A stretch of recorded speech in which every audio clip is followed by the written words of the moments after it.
everybody, my name is Stephen Beecham. I'm here with CNET.com, and we're going to attempt a live in-flight interview with captain of the Solar Impulse 2 solar-powered airplane, Bertrand Piccard. He's somewhere over the desert in the Middle East right now, and we're going to try to connect with him via satellite.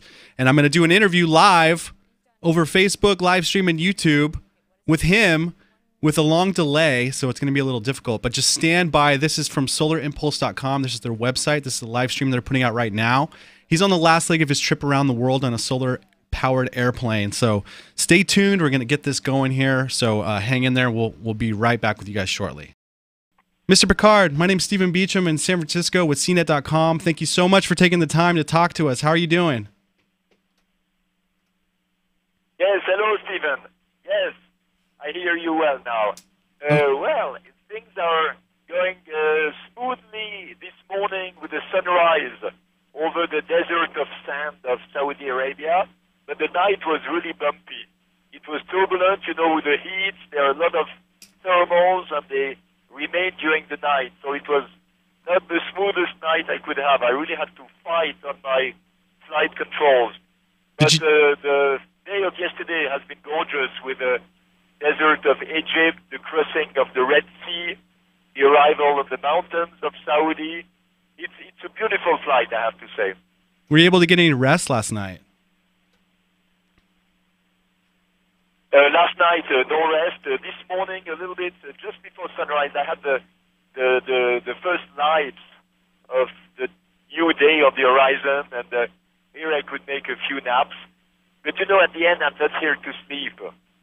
I'm here to fly the plane. I'm here to bring it to Abu Dhabi. So if I can sleep, of course, I'm in a better shape and it's easier.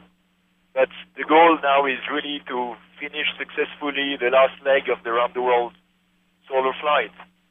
So set the scene for us, everyone that's watching at home. Where are you right now, and what is your elevation, and what is your airspeed, just so we get a sense of what's going on? Yes. So I am in the middle of Saudi Arabia over a place which is just a desert of sand. It's completely flat. There are dunes of orange sand. I'm flying 8,000 feet, so it's low because, you know, during the night I fly lower in order to save energy, and when the sun comes, I start to climb again. And I'm flying at a speed of 29 knots, oh, wow, which is maybe slow for an airplane. But you know, this airplane is very strange. Huh? It's the first of a kind. It flies slowly. It has a huge wingspan. It is sensitive to turbulence. But the way it is built allows it to fly day and night without fuel. So I spent the night on the batteries that were charged yesterday during the day flight, and now I'm starting to charge the batteries again for the next day, for the next night. So it's like a new era in aviation, because of course it's the beginning, it's difficult, it's challenging, there is no benchmark, nobody explained us how to do it. We had to invent something completely new. So you guys have already set the bench for longest flight. It was 5 days in the solar-powered plane, correct? Yes, exactly. That was the flight of André from Nagoya to Hawaii. And what is great is to see that this airplane can stay several days, several nights. Huh?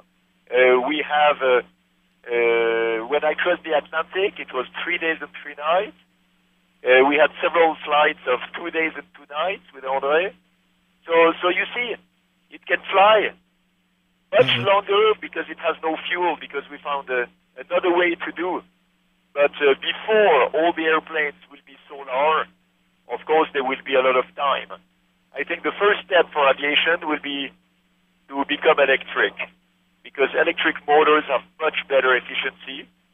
Of course, batteries are heavier than fuel, but I bet that in 10 years' time you will have electric airplanes flying with 50 people on board for short to medium-haul flights. And this will happen in the next 10 years. So maybe not fully solar, but fully electric, plugged on the grid in the on the airport before taking off, which has a lot of advantage in terms of noise, in terms of pollution. Yeah, I feel like there's a renaissance in solar-powered planes right now. I mean, Facebook, Mark Zuckerberg just launched their plane, the Aquila plane, in June, but they just released a video of it last week. Did you get a chance to check that out? And what are your remarks regarding that? Yes, of course, I saw it, and I have to say that the solar drone of Facebook is beautiful. It really is. Has a fantastic shape, and an airplane that is beautiful always flies well, That's cool. Well, it reminds me, 17 years ago, it was just after my balloon flight around the world. When I started to speak of an airplane flying around the world without fuel, everybody thought I was completely crazy. And now things start to happen, which is good. That's the role of pioneers, is to open the way and give the wish to people to try. This is what is missing in our world today. People are stuck with old devices, old sources of energy, and they think they will be able to live forever with it. But it's wrong. It's completely wrong. The world is going in the wrong direction. We are destroying the planet. We're polluting the environment. We're depleting the natural resources. We're poisoning the lungs of the children who are breathing the air. And we must do differently. I know how you feel. Like when I put gasoline in my car, I feel like this is archaic. Like, why am I still putting fossil fuels in my car? But that's the way life is right now. But you've been working on this project since 1999, correct? How does it feel to be? You're just hours away from finishing your trip around the world. How does it feel to be almost done with this major accomplishment? To be honest, if I think about it, I become too much emotional. So when I took off yesterday morning in Egypt, I was thinking, I'm doing this flight as a pilot, not as the initiator of the project. I'm doing it as a pilot to bring the plane to Abu Dhabi, to fly well, to enjoy the flight also, to give interviews, to speak about clean technologies. But I try not to remember that it's the last flight. Otherwise, I will have tears in my eyes and my voice will break. Let's wait for Abu Dhabi to celebrate. And there's still a day and a night to go.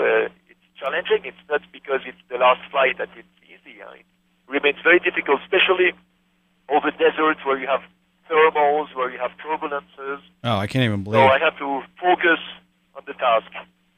Yeah, so during this whole journey, which has been, the last year, more than a year of your life, just going around the world, not even counting building the plane, but what was the most memorable experience for you so far on this trip?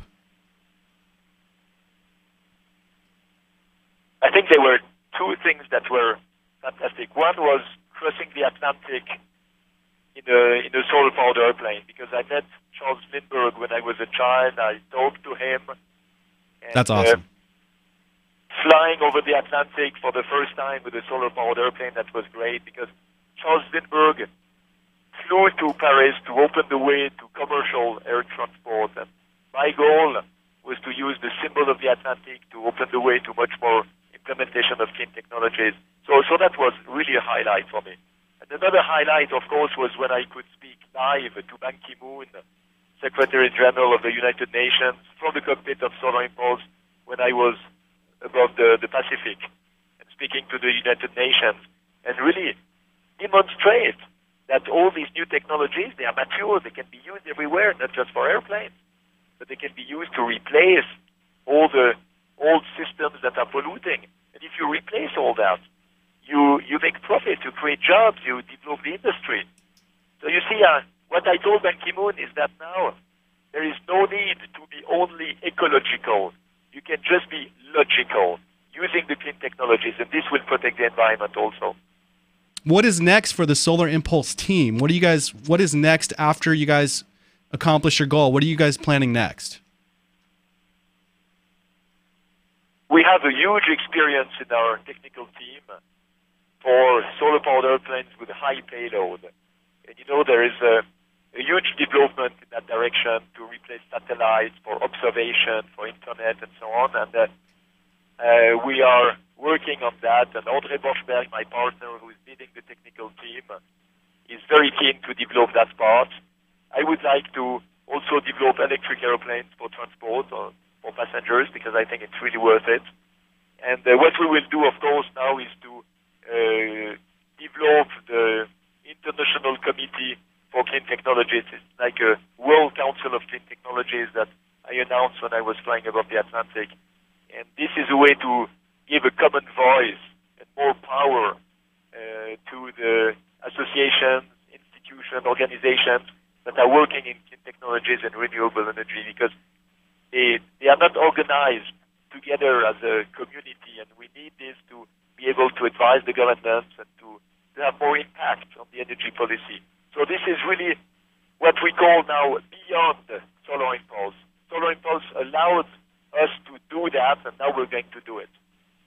That's fantastic. I'm really happy to hear everything is going so well. Thank you so much for your time. Bertrand Piccard, the pilot of the Solar Impulse, he's over Saudi Arabia right now flying live. This is all happening live. Is it okay if I call you Captain Piccard? Because I think that's a thing, right? Yes, but you know that Captain Piccard in Star Trek was named after the twin brother of my grandfather. No way. Who made the first stratospheric flight. Yeah. He made the first stratospheric flight in a balloon in the U.S., and the creator of Star Trek took him as an inspiration for Captain Piccard. So it's really funny. That's fantastic. Well, thank you so much for your time, and good luck. I'm very excited for you guys. It's going to be really cool to see you guys land. Yes. Thank you very much for your support. Bye-bye, Stefan. All right. Have a good one.